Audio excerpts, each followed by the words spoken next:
The whole gang mentality of pre-prison, prison, and post-prison comes out. So I'm not just saying it's prison. Even before people went to prison, there's this gang thing in London.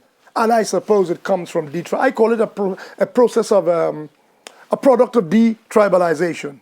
People who have been detribalized have to find a new identity. So I am no longer a Yoruba, a Hausa, a Fulani, a Serahule, a Wolof. I'm no longer those. Now I'm a Trinidadian, a Jamaican, a St. Lucian, a Guyanese, Barbadian. But now I'm born here, so I'm no longer even that. I'm no longer a Jamaican, a Trinidadian, an Antiguan, or what have you. So now we have to create new tribes. Because the tendency to cluster is central to human nature. Humans are a gregarious animal. We are not bears that only come together, or tigers during the mating season. Humans are like monkeys. We like baboons, we like chimpanzees, we like gorillas, we like bonobos. We like living in small groups.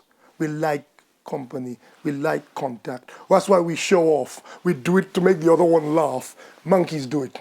Humans are like that. We live in groups.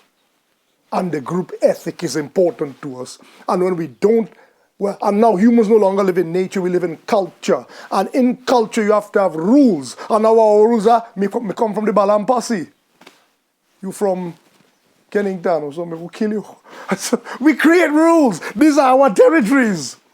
And that's what that's about. So even before prison, there is this tendency for people to gang, to mess with their gang, whether right or wrong. Arabs have a proverb like that. They have their own proverbs like that. They have a proverb which says, I against my brothers. I and my brothers against my cousins.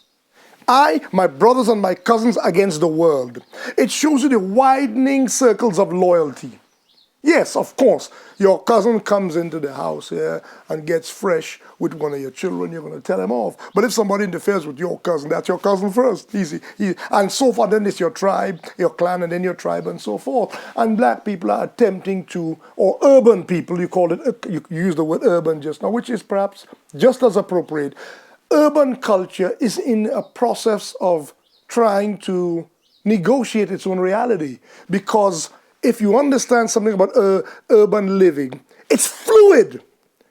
I mean, having sounded as negative as I have to come down on the side of urban culture and say a lot of what trickles maybe up to middle-class suburban America comes out of the inner cities.